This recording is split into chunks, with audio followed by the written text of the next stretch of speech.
Hi, this is a train layout. It's actually the CDU cardboard display unit, and it's just got delivered today. Neon is helping me set up the cardboard display unit. This is your train layout baseboard made from cardboard. It's a very strong unit apparently when it's constructed. This is BL1002, that's the product code number. Looks really nice. Detailed scale model for adult collectors, and kids actually, I would have thought. Scale model not designed or intended for play, isn't it? Colour and contents may vary from those illustrated. Please retain these details for future reference. That sort of standard things there. And I think it is for play, and I think it is for kids. You could slide this under the bed, couldn't you? That's my opinion anyhow. So this is actually based on my Laysdown Manstonia demonstrator layout. I made two of those that were 5 foot by 2 foot for Hornby. One's gone to America, one in this country, and this is a similar dockyard shunting scene. And the idea is you've got areas where you can place the buildings and then set them up around it. So in the pack you get some instructions.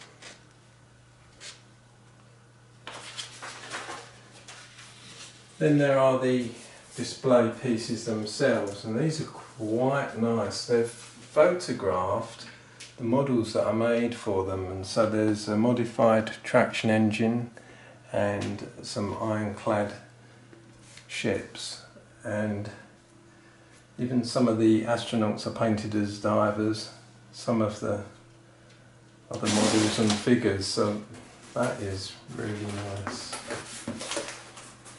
Cool. Going to look smart. There are these to fold down all over the place, and there are several pieces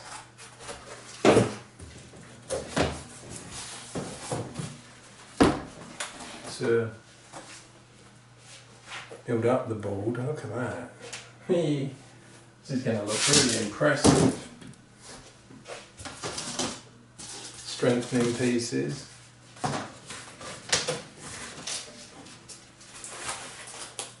Nice piece of artwork. Hornby, very nice. Now in the packaging, it's important not to lose these. You've got half a dozen or so of these studs, and they're useful in the construction. You also might have to pop out certain pieces of cardboard from the slots so that you've got slots. So the first thing we do is connect this up like that in a rectangle, and we use these plastic rivets.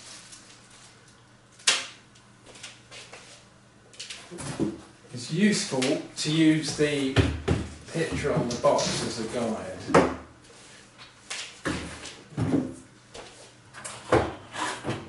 Yeah, that tells me that I've got this round the wrong way, so I need to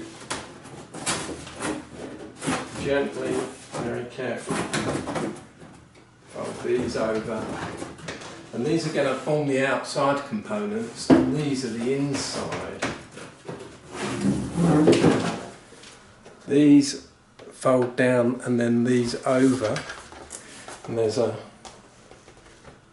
hole there that the rivets punch through, and that holds it all in place. I'll put those rivets through there, two pieces, and they screw. So I'm calling them rivets, but actually they're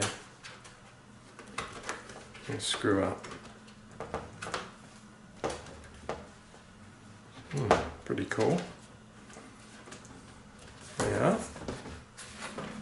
These rivets go through this piece. As you can see, you need some room. Good fun though.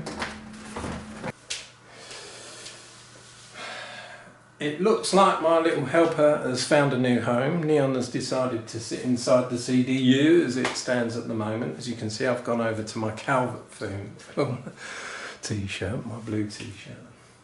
So this is my cat, Neon, and you need to get out of there. He's shown you though, what you need to have is this section here. Now we put the insides in to strengthen it up. Here is another view of that CDU and what it looks like, and I'm using the picture on the packaging as a reference, which is really useful as well. I'm up to stage 4 now, and now need to produce the strengthening inserts for the other part. Slot in. Fairly straightforward this.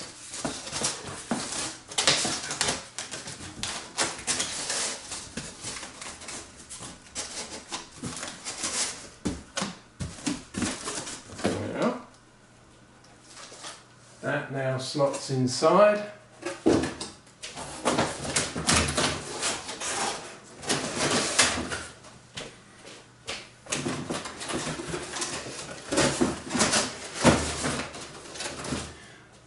Nice precision fit.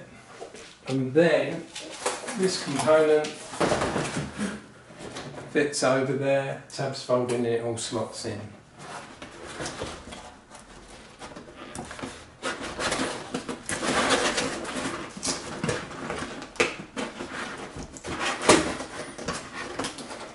These are slotting in quite nicely. If you have difficulty though, you could use a bread knife just to slot in there.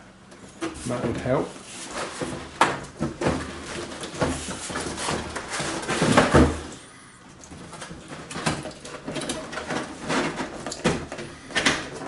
This is going to be a nice strong unit. The idea is it can slide it under a bed or something like that. The final task is now just to put on the actual surface of the layout, and then it's complete. It's taken me about 40 minutes. Now I've found for this, I'm actually going to undo these 2 rivets on the sides again. And the reason is it's going to be easier to put those pieces of cardboard into these slots. So yeah, you'll see what I mean.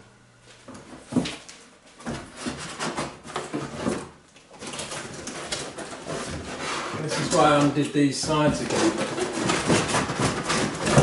so I can get that in position a little easier.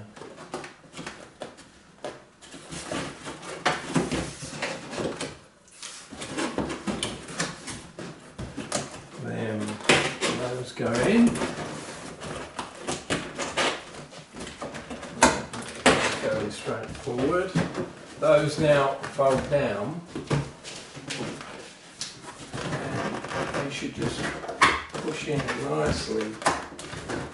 Okay, as they do. And do this other side. Yeah. And now I can do those rivets up again. Oh, it's coming together nice. This is a strong unit. And then this piece here.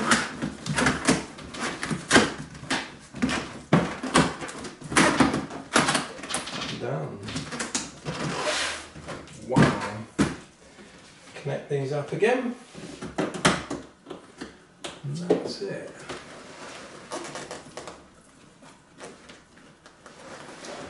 No.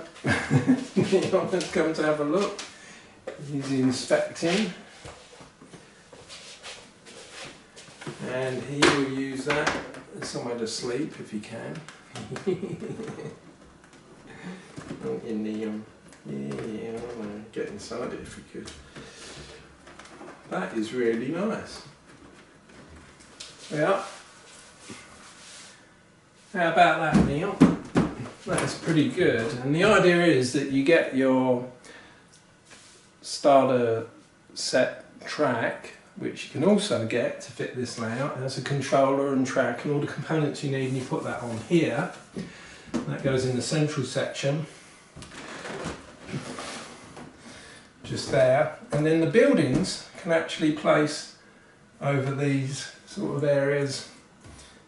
Nice. I think I'll do that. Cat can walk over it, no problem. This is plenty strong enough. Yeah, you can even have your cat sit on your lap. Now I've done a quick measure up. It is 42 inches wide. It has a depth of 20.5 inches and the height is 12.5 inches. Well, 12 inches really. So you might be able to slide that under a bed and then place all your buildings on it, run your railways. That is a nice thing, Hornby. They've done really well designing that. I think this is a clever piece of construction. It's much better than a track mat. Only took me 40 minutes to put it together and smash it up. Wells Halt, Time Travel Holiday Homes, the Tea and Urn Factory, and the Dinosaur Stud Farm. Great. Using a Hornby controller and some spare track that I had. I've mocked it up, and of course you could add points and other things to get the trains going over to the different tracks. I haven't done that for this mock-up, but there you go, it gives you an idea. There you go, it gives you an idea of what this looks like. I think this is a very nice addition to the range, something quite unusual.